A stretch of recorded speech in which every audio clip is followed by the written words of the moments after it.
अस्सलाम वालेकुम warahmatullahi taala wabarakatuh Ustaz. Waalaikumsalam warahmatullahi wabarakatuh. Nih screen. தெரியுதுங்க உஸ்தாத். ஓகே. பிஸ்மில்லா நான் ஸ்டார்ட் பண்ணுவோம். கடைசியாக நாங்கள் போன கிளாஸில் நீட்டுகள் மத்துகளை பற்றி பார்த்துக்கிறோம். அது அடுத்த பகுதி. ஆமாங்க உஸ்தாத்.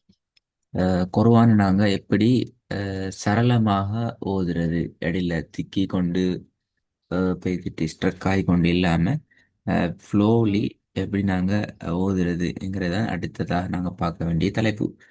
இந்த ஓதுறதுக்கு சில ஒழுங்குகள் இருக்கிற முறைகள் இருக்கிற அதை நாங்கள் சரியாக பிடிச்சி கொண்டோம் என்றால் எங்களுக்கு இடையில திக்குறது குழம்புறது இல்லாமல் போகும்.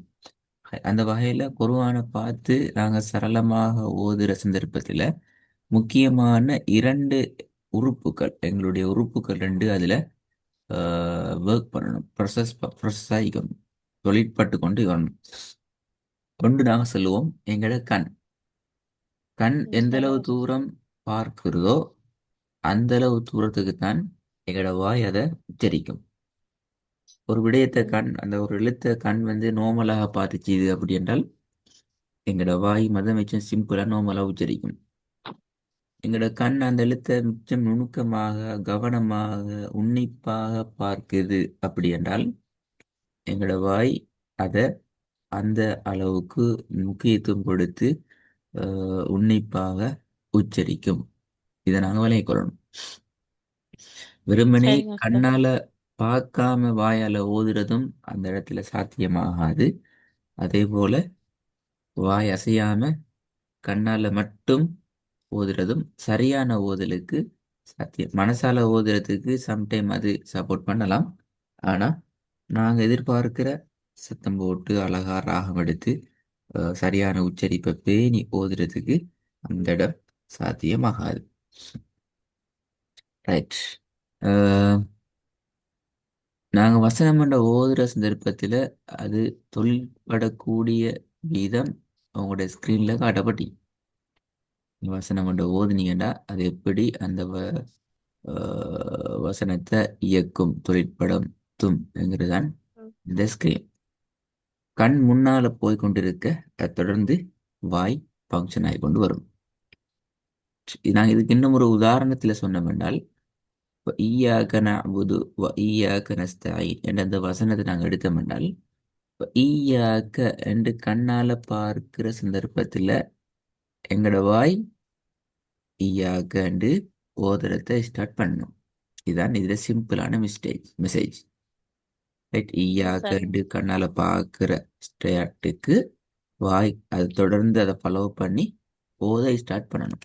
இரண்டுக்கும் இடையே நெருக்கமான தொடர்பு கொண்டு காணப்படணும்.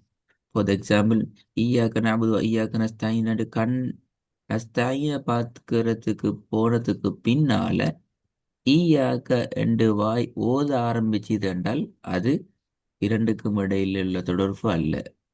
கலைஞனா சரிங்க உஸ்தாத். ரெண்டுக்கும் இடையில நெருக்கமான தொடர்பு காணப்படணும். இதை வச்சு நாங்கள் சில அவதானங்களை அடையாளப்படுத்தலாம். முதலாவது, அடிப்படையில கண்ணால ஓதுறது, கண்ணால மாத்திரம் ஓதுறது என்கிறது சரி மட்டும் ஸ்பீட் ஆனது, வேகம் கூடியது. நாங்கள் வாய் ம். அசையாம கண்ணால மட்டும் ஓதுனோம் என்றால் எங்களுக்கு ஒரு பக்கத்தை ஒரு நிமிஷத்துலையும் ஓதலாம். சரிங்க உஸ்தாத். அப்ப அதுல கிடைக்கிற மெசேஜ் என்ன? எங்களோட வாய் எங்களோட கண் அந்த அசைவுகளுக்கு எழுத்துற உச்சரிப்புகளுக்கு இத்தனை அளவு நீட்டி எடுக்கணுங்கிறதுக்கு முக்கியத்துவம் கொடுக்கக்கூடிய ஒன்று அல்ல. அது ம். கண்ணால ஜஸ்ட் பார்த்து கொண்டு போறதா தான் நிற்கும். எனவே கண்ணால ஊதுறதை பொறுத்த வரைக்கும் ஸ்பீட் கூடியது. இரண்டாவது கன்செப்ட்,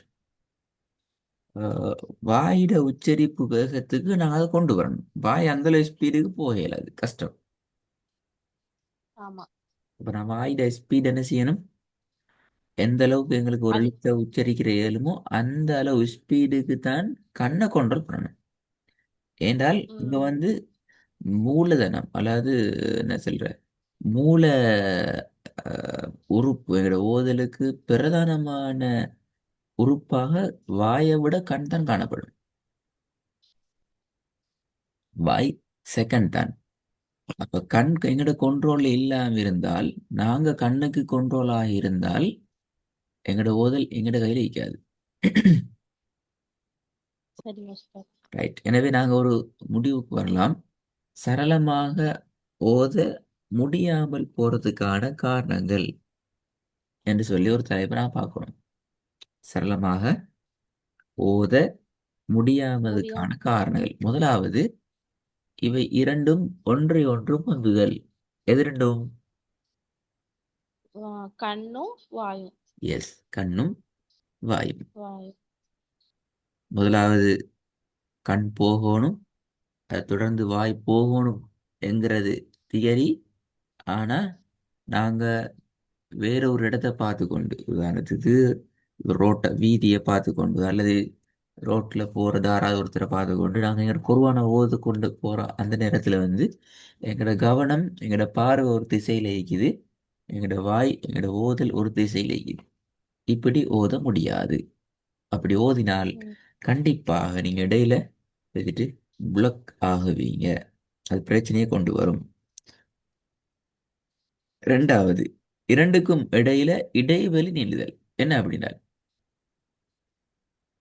என்ன ஆ, அப்படின்னால் கண் ஆ, சொல்லுங்க. கண்ணும் வாயும் கரெக்டா கண்ணு பார்த்துட்டே போகல வாய் வந்து ஓதாம அந்த ஸ்டாப் பண்ணி சீக்கிரமா பார்த்துட்டே போகல வாய் கொஞ்சம் ஆஹ் ஓதுதல் தெரியாம ஸ்டாப் பண்றது. ம், இல்ல, இங்க வந்து இடைவெளி நீளுதல் என்கிற கான்செப்ட் முக்கியம். ம். இடைவெளி நீளுதல் என்ன சரணே, ஈயாக்கண்டு கண்ணால பார்க்கிற நேரம் பின்னாடி என்ன செய்யணும்? ஈயாக்கைய ஓத ஆரம்பிக்கணும். வாயும். ம். ரைட். அப்படி இல்லாம ம். ஈயாக்க நஅபுது வ ஈயாக்க நஸ்தஈன் என்று பார்த்துற கண் பார்த்துட்டு இங்க வந்துட்டு உங்களோட கண் டெஸ்க்டாப் இங்க இருக்குது வந்துட்டு அப்பதான் நீங்க என்ன செய்றீங்க? உங்களோட வாயால ஓத ஆரம்பிக்கிறீங்க. ஈயாக்கு. அப்ப இது பெரிய ஒரு கெப் உண்டு. ரைட். இந்த ஆமாம். கெப் என்ன நடக்கும் என்றால், இந்த கெப்ல என்ன நடக்கும் என்றால், எங்கட வாய்க்கிறாரே அவருக்கு மீட்டர் இல்லை. இப்ப இதெல்லாம் இப்படித்தான் உச்சரிக்கணும், இங்க நீட்டணும், இங்க தான் நாங்க சரியான என்ன சொல்ற நீ ராகத்தை எடுக்கணும். இதெல்லாம் எந்த ஒரு ஐடியாவும் எதுக்கு வராது? எங்கட வாய்க்கு வாய்க்கு வராது. வராது. இந்த ஐடியா எல்லாம் ம். எங்க இருக்குதுன்னா எங்கட கண்ணில் தான் நிக்குது.